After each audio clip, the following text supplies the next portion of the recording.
یہ بات بڑی کمزور ہوا کرتی ہے، کیونکہ بزور طاقت آپ کسی کے جسم پر حکمرانی کر سکتے ہیں تو جب تک وہ جسم زندہ ہے آپ کی اطاعت کرتا رہے گا، لیکن بزور اخلاق آپ دل پہ حکومت کر سکتے ہیں۔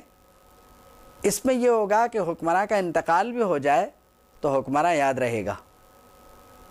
کیونکہ مسلمانوں نے، اور خاص کر قرون اولیٰ کے مسلمانوں نے تو مفتوحین کے ساتھ بھی جو رویہ رکھا اسے تاریخ آج تک یاد رکھے ہوئے ہے، یعنی جن ممالک کو فتح کر لیا انہوں نے، ان کے ساتھ بھی جو رویہ ان کا رہا وہ آج تک تاریخ کو یاد ہے۔ لیکن ہم جو کچھ کر رہے ہیں کہ اپنے ہی ملک کی سالمیت، اپنے ہی ملک کی خود مختاری اور باقی چیزیں، یہ سب داؤ پہ ہیں۔ میں یہ سمجھتا ہوں کہ ان مواقع پر ایسے عناصر پر نظر رکھنا ضروری ہے کہ ایسا تو نہیں کہ جنہیں ہم اپنے ملک کا سمجھ رہے ہیں وہ ہمارے ملک کے ہی نہ ہوں، کیونکہ ہماری دنیا میں بھی ایسا ممکن تو ہے، اور بہت کچھ ممکن ہے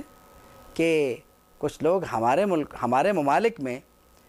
اپنے مقاصد حاصل کر رہے ہوں، تو ان کو ذہن میں رکھنا بھی ضروری ہے۔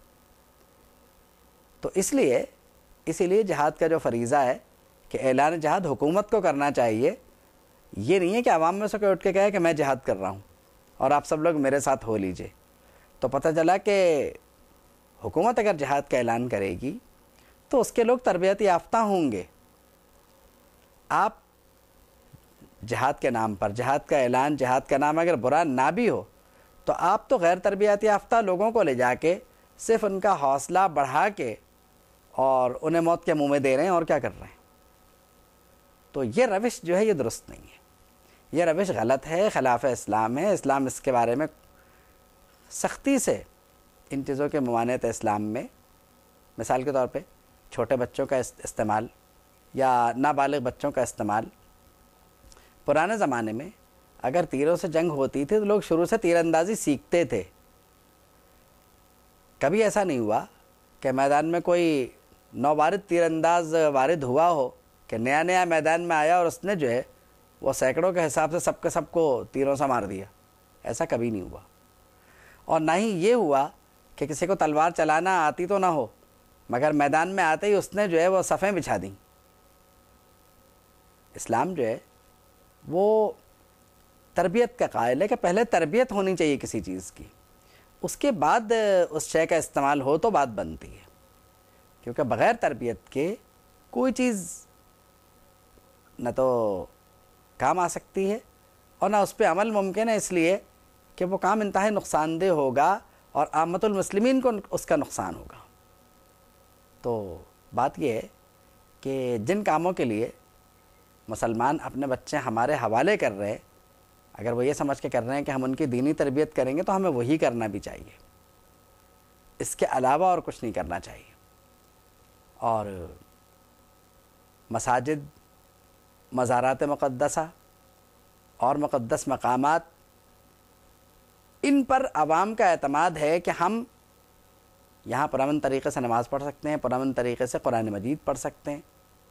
تو وہاں پہ وہی کچھ ہونا چاہیے۔ ہم ان مقامات کی بے حرمتی نہ کریں، کیونکہ ان مقامات پر تو ظاہر سب کے سب مسلمان جمع ہوئے ہیں۔ اب اگر ہمیں ان اپنی نگرانی جو ہے وہ رہ کر کرنی چاہیے کہ یہاں کوئی داخل نہ ہونے پائے مساجد میں، مقدس مقامات پر، کیونکہ اگر وہاں داخل ہونے والے کی یقیناً اب وہاں کون سا کافر رہ رہا ہے جسے وہ مارنے گیا ہے، وہاں تو کوئی بھی نہیں ہے، وہاں تو سارے مسلمان ہیں۔ جمعے کی نماز میں یا کسی اور نماز میں اگر کسی مسجد میں کوئی واردات ہوتی ہے تو وہاں کون ہے؟ اور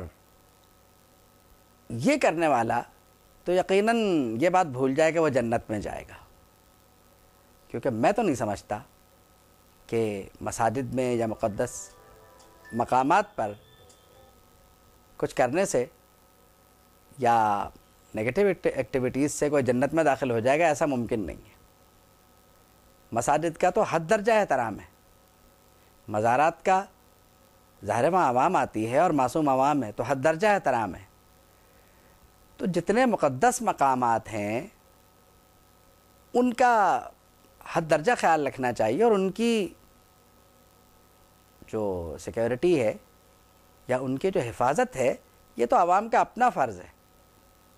اور اس کے لیے یہ نہیں ہے کہ جس کو آپ دیکھیں اسے مار دیں۔ مشتبہ شخص کو پکڑیے، جس پہ آپ کو شبہ اسے پکڑیے اور پکڑ کے حکومت کے حوالے کر دیجئے، بس آپ کا کام ختم۔ کیونکہ ان مقدس مقامات میں مسلمانوں میں گھس کے تباہی پھیلانے والا، اس کے ایمان کا کیا حال ہوگا یہ تو اللہ ہی بہتر جانتا ہے کہ اس کا ایمان ہے بھی کہ نہیں ہے،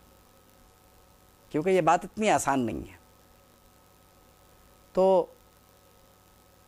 جہاد کا معنی مفہوم ہمارے زمانے میں کیا ہوگا اس کا تعین بہت ضروری ہے۔ تاریخی معنی و مفہوم،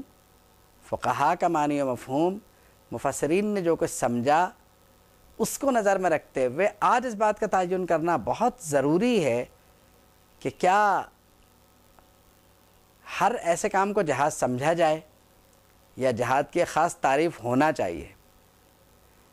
تعریف اگر اس کی تبدیل نہیں بھی ہوئی تو کم سے کم مقصدیت ضرور تبدیل ہو جاتی ہے، کیونکہ اپنے ملک میں اگر غیر مسلم بھی رہ رہا ہے تو وہ اس کی ذمہ داری ہم پر ہے، اس کے جان مال عزت آبرو سب کچھ ہماری ذمہ داری ہے۔ جس نقصان کا آپ یعنی جس نقصان کے بارے میں آپ سمجھ رہے ہیں وہ اس فرد واحد سے آپ کو نہیں ہوا، اگر ہوا بھی ہوگا تو کوئی مجموعی صورتحال ہوگی، اسے عالمی سطح پہ دیکھ لیا جائے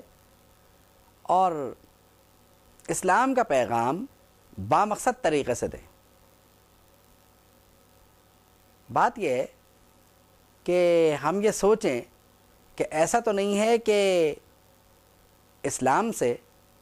اگر آج کچھ بیزاری پائی جاتی ہے تو اس میں ہمارا ہاتھ بھی ہو۔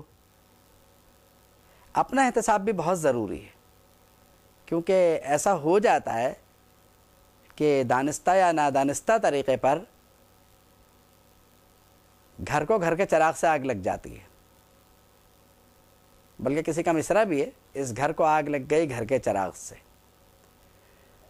تو کہیں ایسا تو نہیں ہے کہ ہم تو مسلمان ہیں مگر اسلام کو ہماری ہی ذات سے نقصان پہنچ رہا ہو بجائے فائدہ پہنچنے کے؟ تو اس پر بھی ہمیں غور کرنا بہت ضروری ہے۔